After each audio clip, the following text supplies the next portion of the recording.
दोस्तों आज की वीडियो में कुछ ऐसे खिंजर मानसिकता वाले लोगों को दिखाने वाला हूं जिसको देखकर आपको पहले तो गुस्सा आएगा, हंसी भी आ जाएगा, मतलब टोटल धमाल ही मान लीजिए। तो वीडियो में बने रही। राम मंदिर की रामलला की मूर्ति बनाने वाले मोहम्मद जमालुद्दीन और उनके बेटे हैं। देखना ये है कि अंधभक्त किसे बॉयकॉट कर। जाहिल बिल्लुल्ली जी, अधूरा ज्ञान फैलने से अच्छा था कुछ रिसर्च ही कर लेती। राम मंदिर की 3 मुख्य मूर्तियां, 3 कारीगर, जो जिसमें 2 कारीगर कर्नाटक से हैं, 1 कारीगर राजस्थान से है, वो तीनों हिंदू हैं, मोहम्मद जमालुद्दीन और उनका छोटा लौंडा। जो मूर्तियां बना रहे हैं वो फाइबर की मूर्तियां होती है। बताया जाता है कि वो सिर्फ मुस्लिम समुदाय के लोग ही बनाते हैं।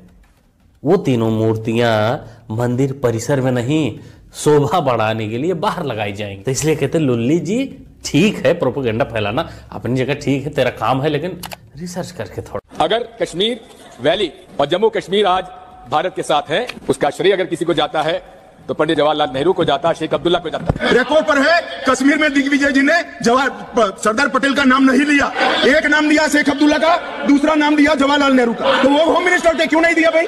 अब सुनिए दिग्विजय जी, अब सुनिए, सुनना पड़ेगा, ऐसे नहीं चलेगा। जूनागढ़ में क्या जवाहरलाल नेहरू गए थे?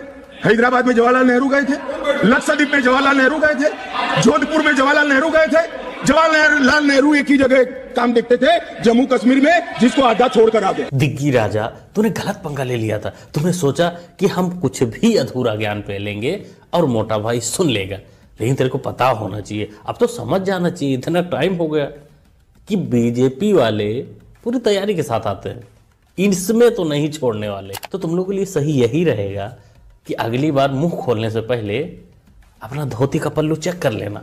हमारे ये तो कोर्ट न्यायालय सब कुछ मोदी जी है और मोदी जी के ही नेतृत्व में राम मंदिर बनेगा। राम मंदिर बनाने से कोई राम नहीं बनता। अयोध्या में राम का मंदिर जनता बना रही है और भारतीय जनता पक्ष पार्टी की जो काम की जो दिशा और दशा है वो रावण लीला की तरह जाता है। संगत का असर है बाबू भैया, संगत का।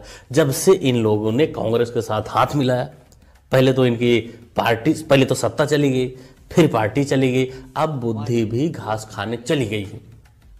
इसी को बोलते हैं जाहिले बिन गिरगिट। उद्घाटन होने जा रहा है और बहुत से लोगों को बुलाया जा रहा है। आप जा रहे हैं? नहीं, ये कहा गया है कि किसी जिस पर निमंत्रण नहीं है वो घुस नहीं सकता। अब ये बताइए, अब ये भी कंट्रोल कर रहे हैं कि निमंत्रण भगवान राम किसको देंगे? ये कंट्रोल तो नहीं होना चाहिए। जिसको हम और आप, अभी हमारे साथी ने सनातन धर्म की बात कही, याद करिए, और हम सब बचपन से जानते हो, सीखे, जिसको भगवान बुलाते हैं उन्हीं को मौका मिलता है। अब जब बुलाएंगे तो हम लोग जाएंगे। चाचा जान, पूर्व में सीएम रहे हो, सिक्योरिटी का तो पता ही होगा कि सिक्योरिटी क्या होता है जब ऐसी कोई सेंसिटिव चीज, इतनी बड़ी चीज होती है। वैसे मान लो ना भी पता हो, एक बात तो पक्की है कि भगवान राम जिसको बुलाएंगे वही जाएगा। वैसे हमें नहीं लगता कि काल्पनिक भगवान राम को, काल्पनिक कहने वालों को, राम भक्तों पर गोलियां चलवाने वाले को बुलाएगा। लेकिन वैसे राहुल बाबा से एक बात तो सीखनी पड़ेगी, पूरे देश दुनिया को, सबको, कि पार्टी को कैसे बर्बाद किया जाता है। राहुल बाबा से अच्छा कोई नहीं बता सकता। अगर सबूत देखना है, गवाह देखना है, तो अखिलेश यादव से पूछ लीजिए, शिवसेना से पूछ लीजिए।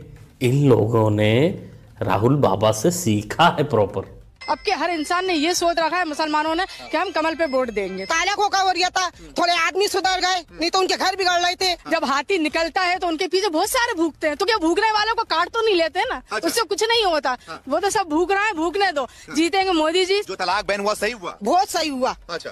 अभी अपन तालाक के लिए होता कैसे होती है, कजियात में खड़ी होती है, 3 लफ्जों में तालाक हो जाती है। आप क्यों नहीं हो रही तालाक? अच्छा। अब वो आदमी क्यों झुक गए? अल्लाह से क्या दुआ करो? अल्लाह से यही दुआ करेंगे जिन्होंने हमारे लिए सहूलियत करी, अल्लाह उन्हीं को जिताए। यही होता है ईवीएम हैकिंग।